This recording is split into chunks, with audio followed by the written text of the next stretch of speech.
नमस्कार दर्शक बंधु शुभ सकाळ ओडिया टेक यूट्यूब चैनल को आपण मानकु स्वागत। आज हेउची फेब्रुआरी मास 7 तारिख शनिवार। आज दिन भितर बहुत भल भल खबर रही। वीडियो देखिबा आगुरु गोटी चैनल टे को सब्सक्राइब करी पाखरे थिबा बेल आइकन को प्रेस कर। चलंतु आजर प्रथम खबर उपरे नजर पकाइबा। चाषींक पई खुशी खबर सामना को आसिला नुवा अपडेट। एही दिन मिलिबो पीएम किसान 22तम किस्ती। केंद्र सरकार देशर कृषक मानक आय वृद्धि एवं आर्थिक सुरक्षा निश्चित करबा पई अनेक योजना सेगुड़िक मध्य प्रधानमंत्री किसान सम्मान निधि योजना सबुठारु लोकप्रिय योजना। एही योजना अधीन योग्य क्षुद्र और नाममात्र कृषक मान प्रति वर्ष 6000 टंका आर्थिक सहायता दिया जाए। 22तम किस्ती केबे आसीपारे? रेकर्ड अनुसार पीएम किसान योजनार किस्ती साधारणतः फेब्रुआरी अगस्त एवं नवेम्बर मासरे जारी होइथाय, किंतु किछि मीडिया रिपोर्ट अनुसार 2026 फेब्रुआरी प्रथम सप्ताह 22तम किस्ती आसीपारे। सेहीपरि अन्य किछि रिपोर्ट कहूछि जे एहा मार्च रु एप्रिल 2026 मध्य जारी होई पारे। एहा सह होली पूर्वरु किस्ती आसीबार मध्य संभावना अछि, किंतु सरकारक पक्षरु एपर्यंत कोनोसी आनुष्ठानिक घोषणा होई नाही। थिले कोन करिवे? जदि कोनोसी कृषक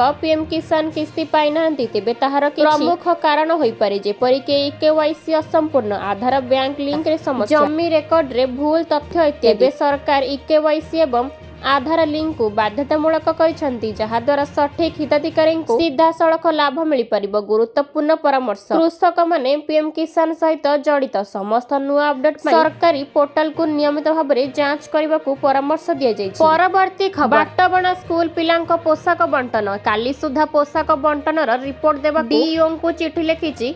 ओसेपा बाटबणा स्कूल पिलांक पोशाक बंटन चलित शिक्षा वर्ष शेष हेबाकु बसिलानी, किंतु पिलांकु यूनिफॉर्म मिलना बारंबार खबर बाजिबा पर विभागर निद भांगिछि। काली सुधा पोशाक बंटन रिपोर्ट देबा डीईओ को चिठी लिखिछि ओसेपा।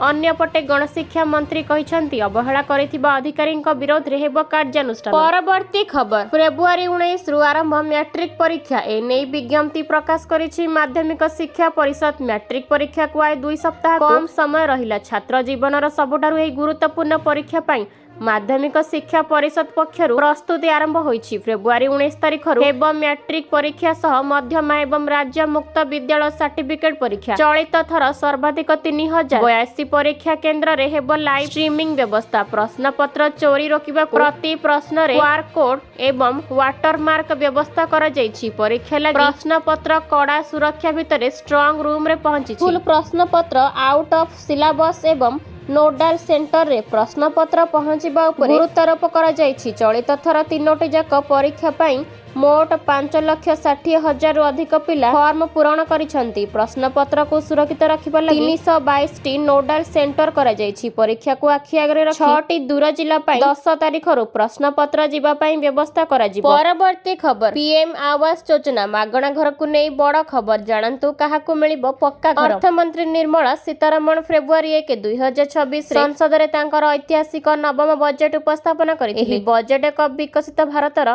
दृष्टिकोण को आहुरी मजबूत करिथिला, किंतु मध्यमित एवं गरीबंक पई प्रधानमंत्री आवास योजना पई आवंटन एवं भविष्यत रणनीति दृष्टि आकर्षण करिथिला। एही बजेट भाषण रे कोनोसी प्रमुख नुआ योजना घोषणा करा जाय नथिले मध्य सरकारी पीएमवाई सहरांचल 2.0 एवं पीएमवाई ग्रामीण कार्यकारी करिबा पई तांकर प्रतिबद्धता को दोहराइछंती। सरकारक लक्ष्य एबे सेही परिवार मानक पाखरे पहुंचिबा जेउ माने पूर्वरु एही योजनार लाभरु वंचित होइथिले। परवर्ती खबर फेब्रुआरी 9 रे मुख्यमंत्री जन अभियोग शुणाणी। आसंता सोमवार फेब्रुआरी 9 तारिख मुख्यमंत्री जन अभियोग शुणाणी अनुष्ठित हेबो।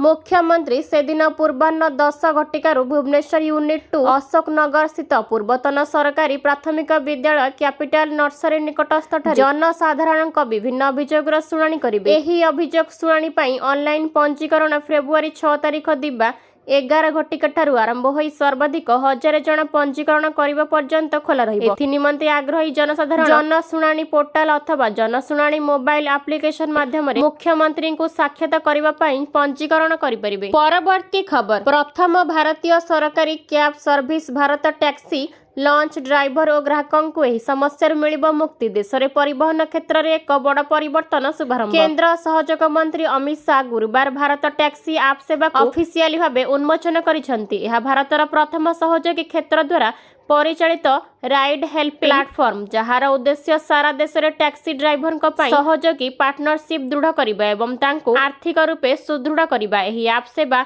ओला और उबर भली प्राइवेट जियाटा कड़ा टक्कर देवा पई प्रस्तुत करा जायछि। 2 मासर सफल पायलट प्रोजेक्ट पर वर्तमान एही सेवा को दिल्ली, एनसीआर और गुजरात रे आरंभ करि जायछि।